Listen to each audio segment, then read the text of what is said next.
Good afternoon, ladies and gentlemen. Welcome to the American Century Championship conference call. At this time, all participants are in a listen-only mode. Following the presentation, we will conduct a question-and-answer session, at which time instructions will be provided. For operator assistance during the call, please press *0. As a reminder, this conference is being recorded. I would now like to turn the meeting over to Mr. Steve Griffith. Please go ahead, Mr. Griffith. Hi, everyone. Thanks for joining. Charles, Dell, and Jerome Bettis are on the call with us now. Apologies from Coach Lynn, whose schedule changed and he could not join us today. All four of those gentlemen are playing in the American Century Championship coming up next week on NBC, Friday the 10th through the 12th. 31st annual, 54 holes, televised live on NBCSN Friday, by NBC Saturday and Sunday, with encore presentations on the Golf Channel each day. As we know, this year will be markedly different, following health and safety and social distancing guidelines. Unfortunately, there will be no fans, as with the PGA Tour events we've been seeing. All prize money and other fundraising will be donated to charity. About $600,000 is expected to be raised, and the money will be apportioned to the Equal Justice Initiative, the Nota Begay III Foundation COVID-19 Relief Fund, which is geared towards Native Americans, the Center for Disaster Philanthropy COVID-19 Relief Fund, and regional Lake Tahoe charities. Anna, please let people know how they can queue in for questions. Yes, sir. Thank you. If you would like to ask a question, please signal by pressing *1 on your telephone keypad. If you are using a speakerphone, please make sure your mute function is turned off to allow your signal to reach our equipment. Again, that is *1 if you would like to ask a question. Okay, while people are queuing in, let me start with a question for Charles. Charles, you've been playing in the event for a long time. This is your 25th year, and there are no fans, which is one of the great delights out there. How do you think this experience will be different for you and the celebrities? Well, I think for me personally, I won't hit anybody, so that's always a welcome relief. That's first and foremost. You know, first, I just want to give a shout-out to American Century for holding the event. I mean, obviously, it's under some unique and different circumstances, but shout-out to American Century, but also NBC. You know, I can always count on those guys at NBC. You know, a few years ago, we had those major fires, and I asked John Miller and the guys, could I take a camera up to where all the houses had burned down, and he said he gave me his blessing, because I didn't think it was fair if we came to Lake Tahoe and just had shits and giggles on the course and have a great time and, you know, gamble and do karaoke. So he gave me a camera, and I walked around for 4 or 5 hours and met people who had just lost their house. So I know I can always count on NBC, and I think this year, you know, some of the stuff we're going to be doing, number one, for justice, equal justice, but also for COVID-19. I think it's really cool what they're doing for NOTA. I mean, obviously, if you look at this COVID-19 thing, it's had a devastating effect. I don't know a lot about the American, the Indian situation, but I know it's had a detrimental effect on the black community, and I'm glad we're doing something like that. And obviously, listen, we got a lot of work to do with equality, police reforms, and things like that. But hopefully everybody will come up. And also, I want to give a shout-out to Lake Tahoe. I know they've had a difficult time.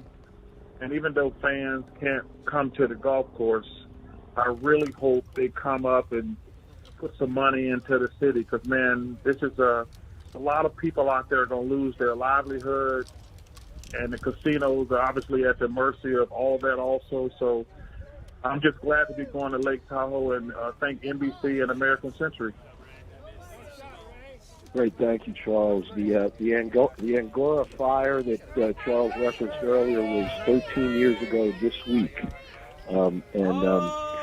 and NBC did a fundraising campaign around that, and Charles donated $100,000 to the local fire department initiatives in the area. So it was a memorable year for sure.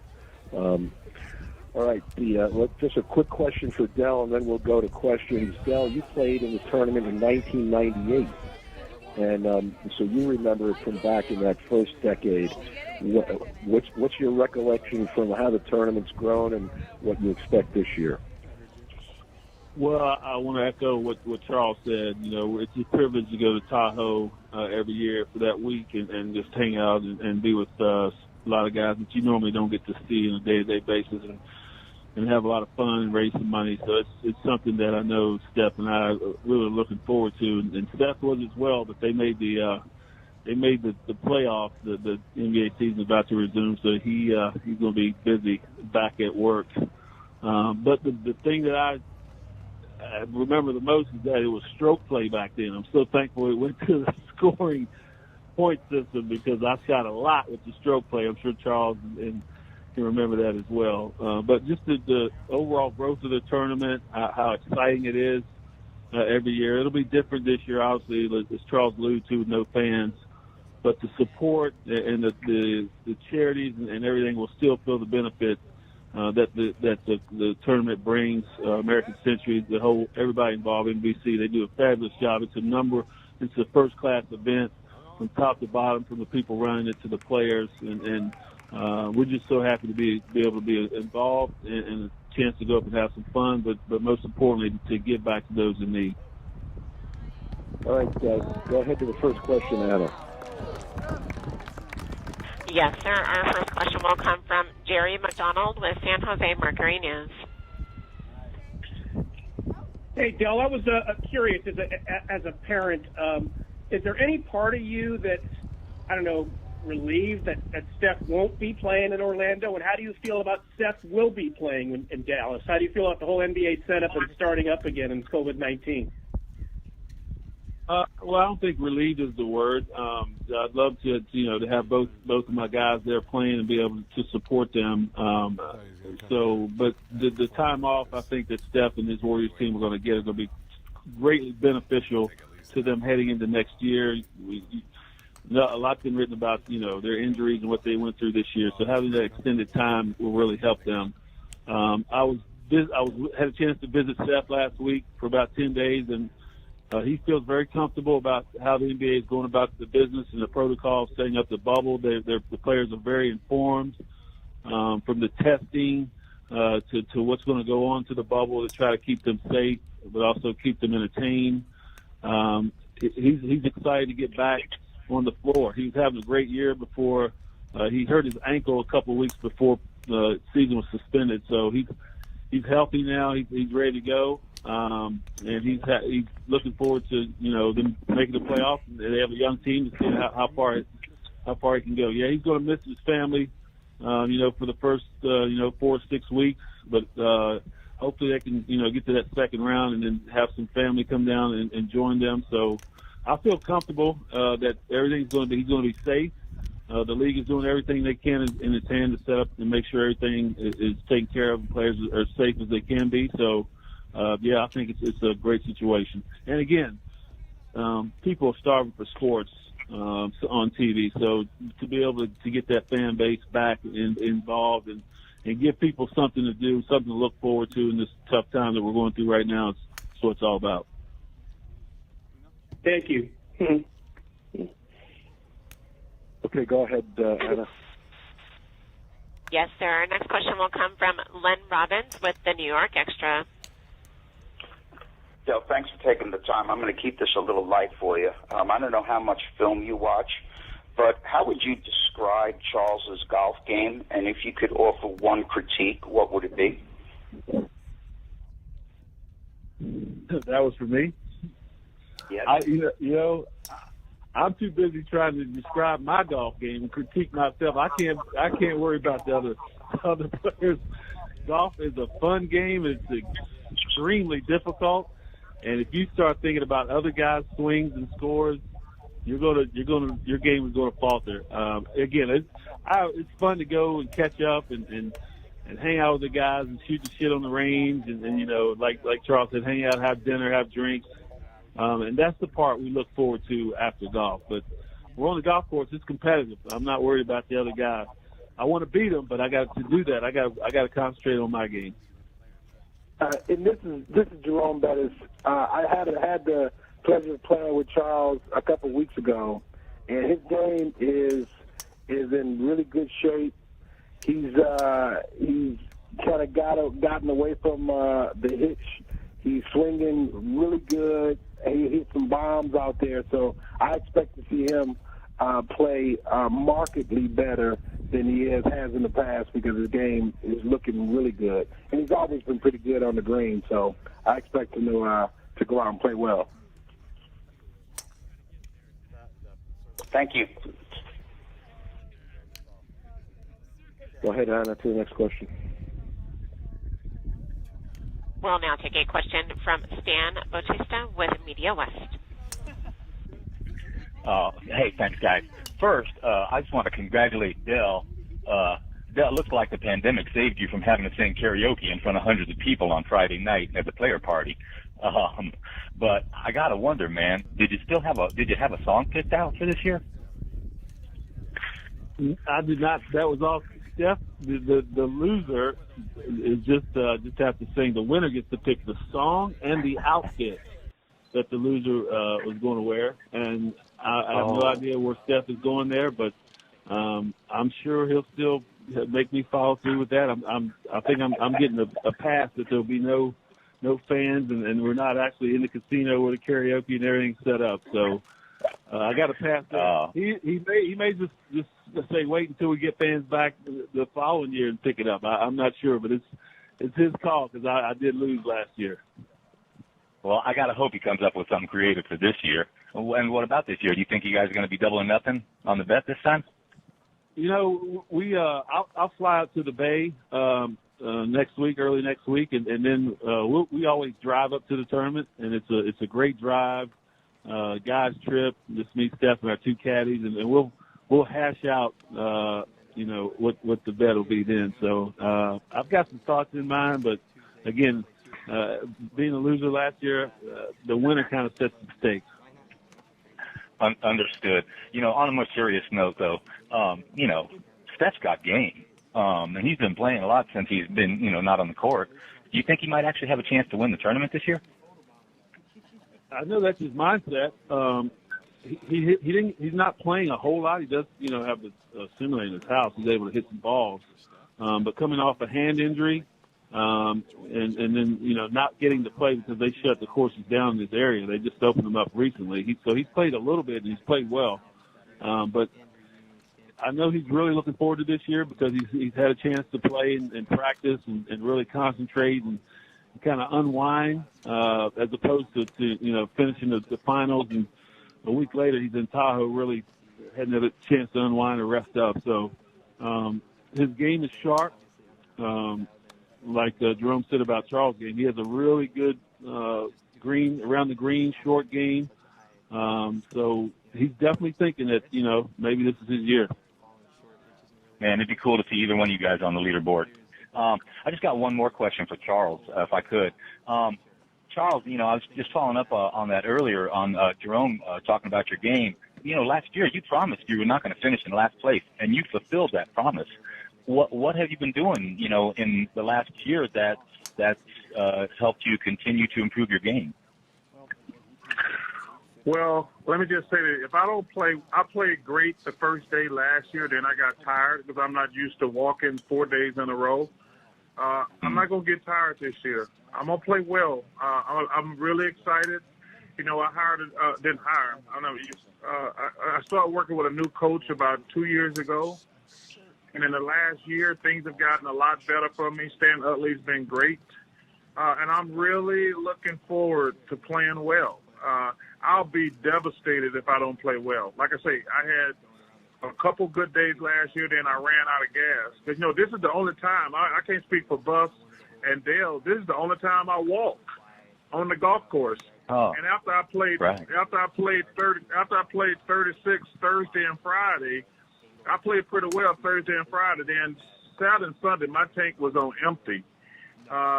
So I've worked out a lot more. I hit a lot more balls. And, listen, I think I'm going to play well. I really do. I'm excited for the tournament.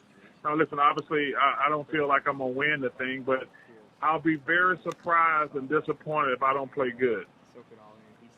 Man, that is so exciting to hear. I can't wait to see how you play this year, man. And that's really all I got. I just want to thank both of you, everybody, for your time today, man. You guys have a great week. We'll see you next week.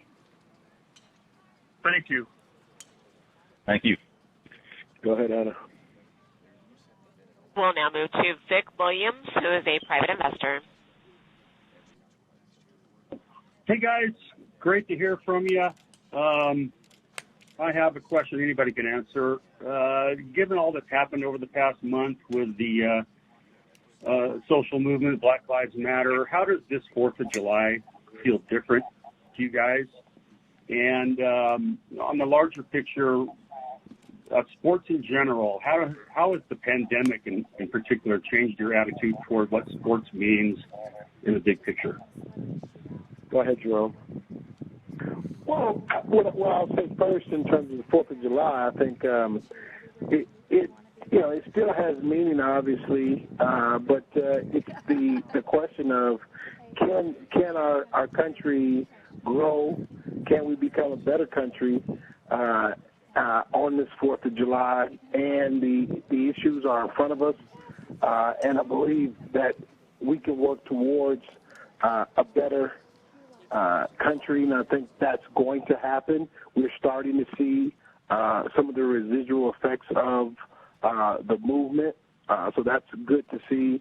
And in terms of the pandemic in sports, I think not having sports, we've seen how important sports are to the fabric of our country, and not only the actual games, but the conversations about the games, the visuals, and we're not seeing that. And to now know that it's starting to happen, you're starting to see a little golf on television, you're starting to see some UFC, you're starting to see some NASCAR. So although it's not, the core sports, if you will, of the United States, it's still sports, and it's starting to happen. And we're starting to see that sports are a very important part of our daily lives. And although it is a game, it does serve as a great kind of change of pace from everything that's happened. Obviously, the COVID-19 is real, it's scary, and it's in everybody's home in terms of the information. But the sports, it kind of takes you out of that realm and gives you something to really look forward to. Great. Thanks so much. Anybody else want to chime in? Go ahead, Dell. Well, listen, this has been this pandemic, man. I just want to give my blessings to everybody out there who's got the disease and to their families they passed away. This thing is one of the craziest things by far the craziest thing ever happened in my lifetime. And I can't speak for Buzz and Dell, but I'm pretty sure we've seen nothing like this pandemic in our lifetime.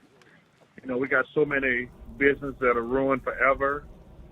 All these, we got so many people who are going to be out of work forever. It's changed their life.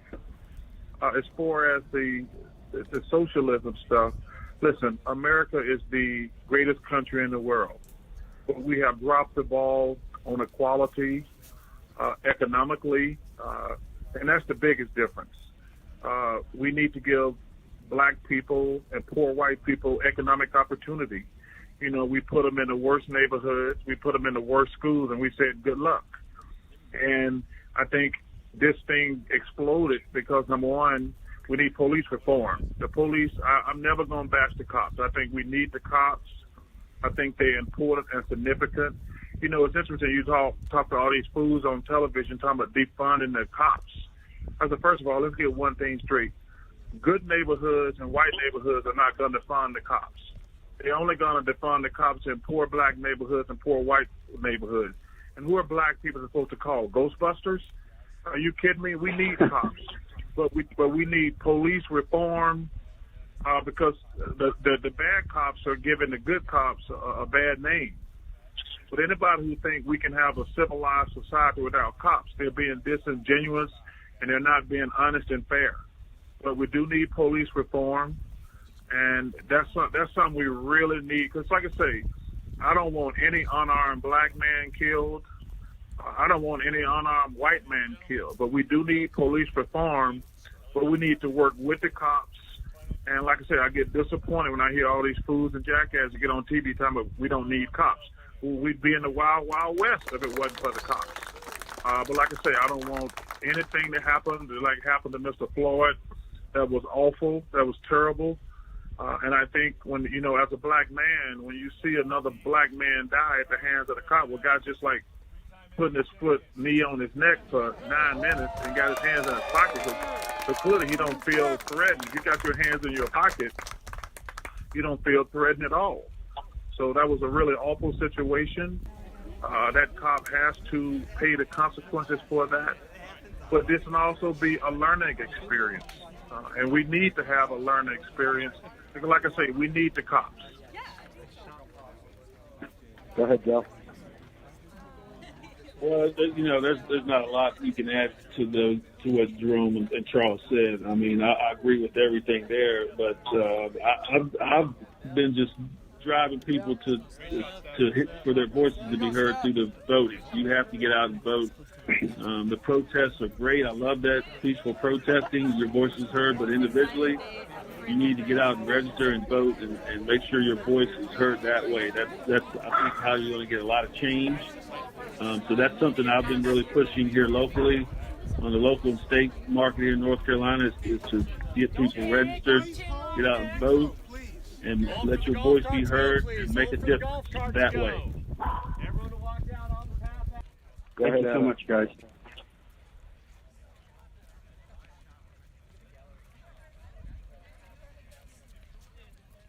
Go ahead, Anna. And we'll now take our next question from Dave Leonardi with Skier News. Thank you. It's Skier News, but a question for Jerome and then a question for Charles. Jerome, 5 years ago, you were inducted into the Hall of Fame in Canton, Ohio. This year, the Hall of Fame game and the induction ceremony have been postponed until 2021. Were you planning to head back this year to join the ceremony as an alum? And how is the postponement a reflection of the new world that we're living in? Well, yeah, I definitely plan to be there. There's quite a few guys that were going into the hall. You have my former coach, Coach Bill Collar. He was supposed to go in. Troy Polamalu, my teammate, he was going in. So there was definitely a reason for me to be there. I was going to be looking forward to it. Obviously, with the change and the postponement until next year, I feel sorry for those guys who don't really get that moment that they've been waiting. They've got to wait another year. They've already waited 5, and they've got to wait another year to really be recognized and have that moment where they're being received in the Hall of Fame with their teammates and the class and all the pageantry that goes along with it. It's disappointing that they're not going to be able to have that moment this year, and they've got to kind of share it with the next class next year. But that is the times that we're living in right now, and we have to make that adjustment. This pandemic isn't going anywhere, as we've seen. The numbers are telling us that we're going to be in this for the long haul. So you have to expect that things are going to be postponed. You're going to have changes in schedules. So I think that's the one part that we all understand is for everyone's best interest that it is postponed, because at the end of the day, it's about everyone being safe and being conscious about what's happening right now. So if we all are safe, then we give ourselves the best chance to get through it. All right, thank you there, Jerome. And now a question or two for Charles. Charles, you've played golf with all these guys in past years and watched them play and checked their scores. Can Steph or perhaps Mulder or even Derek Lowe, who tied Mulder for third last year. Can any of these guys beat Tony Romo, you think, this year?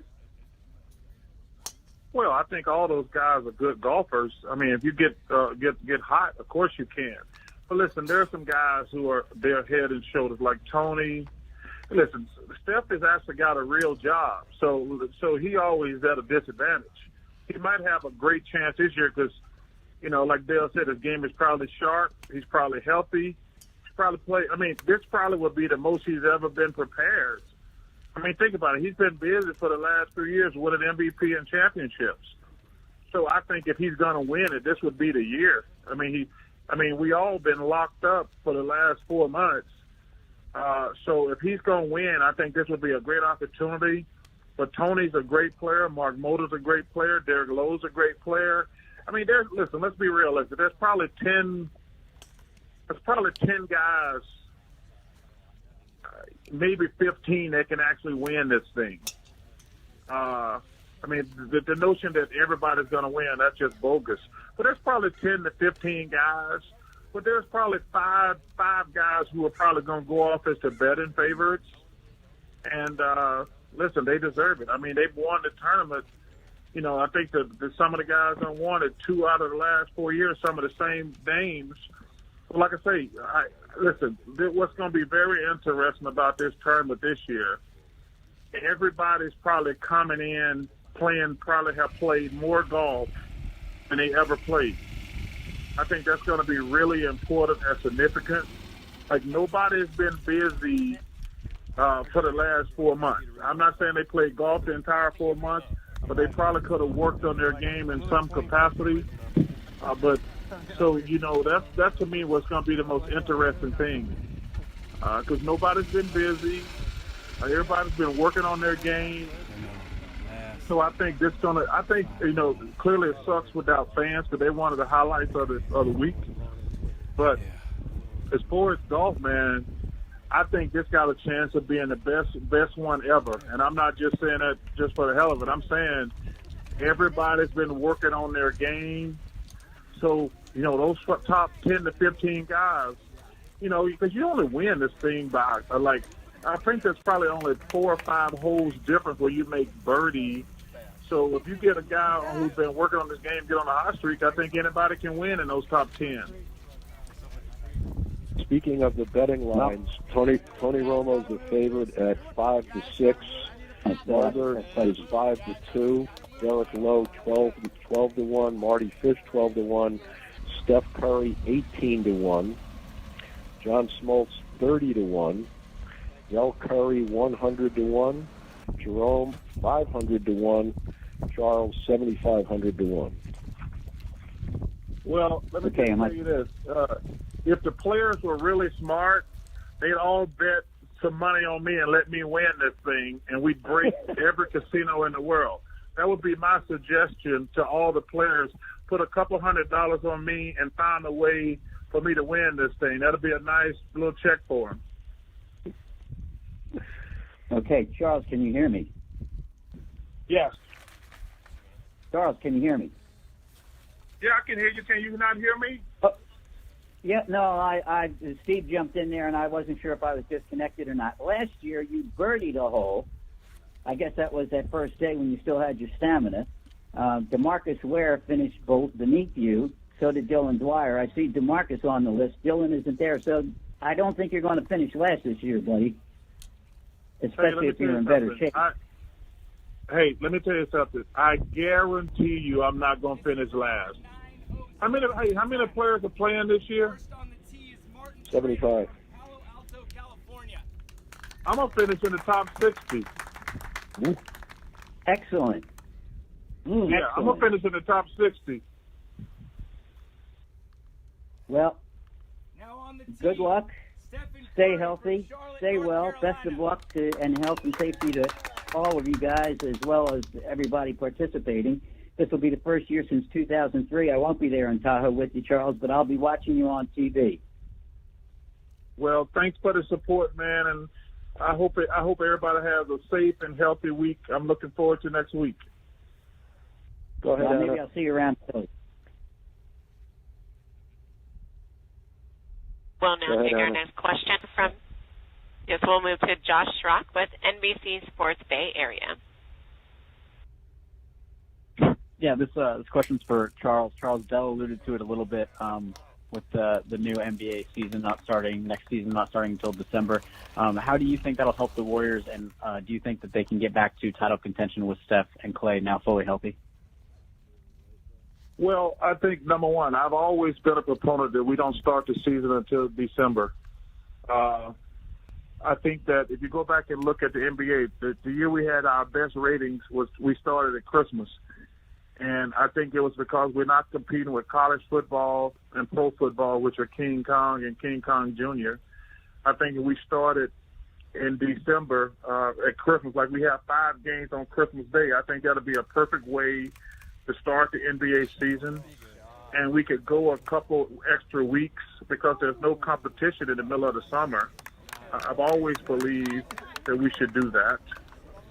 Listen, the Warriors, it depends on what they do going forward. I mean, obviously they're going to have a lottery pick. They're going to have a good team. Anytime you got Klay and Steph, you're going to have a good team. I mean, they're the 2 greatest shooters probably who ever lived. It's going to be, but, they're not the same team. They're not going to be the same team they used to be because, other teams have gotten a lot better. I mean, listen, the Lakers and the Clippers are not going anywhere. The Nuggets got a good, solid team. I'm probably missing somebody, but clearly the Lakers and the Clippers are the 2 teams to beat, not just this year, going forward. Milwaukee is terrific. So it's going to be interesting. My number one thing, I'm not even worried about next year. My only goal is try to get through this thing, man. I just hope none of the players get sick because I think it'll be catastrophic for the NBA to get started and then have to stop. I think it'd also be bad if we have a bunch of star players who get the virus and we don't have a legitimate champion. But if everybody's healthy, this will be a great accomplishment. With all the crap that we have been through this year, to go down to Orlando and play without fans and motivate yourself, man, it's gonna. I think, like I say, if everybody's healthy, it will be a great accomplishment. My only concern is in stopping this thing. If a bunch of people get sick, or a bunch of great players are not able to play, and then, like I said, I told somebody the worst case scenario would be the New York Knicks against the Sacramento Kings playing for the championship. Like, if all the players in the league got sick and those 2 organizations play for the championship, that wouldn't be a good look. So I'm hoping everybody's healthy and we have a great championship between, like I say, but the Clippers, the Lakers, and the Bucks, and the Toronto, that guy from Toronto, Masai and Nick are doing a fantastic job. But as far as the Warriors, man, they're going to be competitive because of Klay and Steph. Draymond's a good little player. But the rest of the stuff is out. I mean, the rest of the jury is out on the rest of that team. I would agree. I would agree with that, Charles. I'm looking forward to Orlando, and I think the AAU is played in Orlando there at Disney. I'm thinking like the NBA is just going to be a glorified AAU tournament. Everybody's going to be right there. You're going to be rubbing elbows with guys. You're going to be going to the same gym. It's just going to be a AAU type setting tournament. That's really going to be intense. And I think it's like Charles. If everybody stays healthy and every team has their top players, it's going to be a shootout to the end. And I think it's a bona fide winner. There should not be an asterisk beside that. I think everybody's playing on an equal table, equal floor, equal rules. The winners should be celebrated just like every other world championship is. And as far as the Warriors, I've been talking to Steph. He's excited for next year. Again, I talked about it, how everybody's going to be healthy and rested. And even the 8 teams that did not make it, they're trying to, find a way to play and participate. The Warriors are not going to do that. They're going to focus on practice. And Klay's healthy now. I think they're going to work him in slowly. So, yeah, they're thinking that they can be contenders, but the West is going to be really tough. That's why there was, 13 teams in this bubble in the West and only 9 in the Eastern Conference. So Draymond is already fired up. He's already, on Instagram talking about he's going to remind people who he was, when he made the All-Star team. So he's already thinking about next year, and it doesn't start till December. So I think that if the NBA can pull this off, get good momentum in Orlando, and then a couple of months later come back with great momentum next year, with everybody being fresh and healthy, the NBA is in a very good position right now. Thanks, guys. We've got 2 more questions. Go ahead, Anna. Yes, sir. We'll now move to Colin Harmon with ABC 15. Hey, Chuck, this one's for you, man. Good to hear from you. Thanks for doing this. It's been a rough decade for the Suns. Are you, with Monty in place and James in place, are you seeing any kinds of signs of things getting better here in Phoenix? And what do you think the franchise needs to do to get back to what they once were?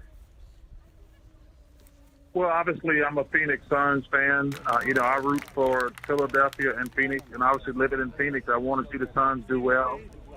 Listen, I think Monty is going to be a terrific coach. The problem we have in sports now, man, you guys are never patient. They got 2 young kids who they build their future around, DeAndre and obviously Booker. Listen, I think just making this little playoff bubble, I think going to be a great experience for these guys.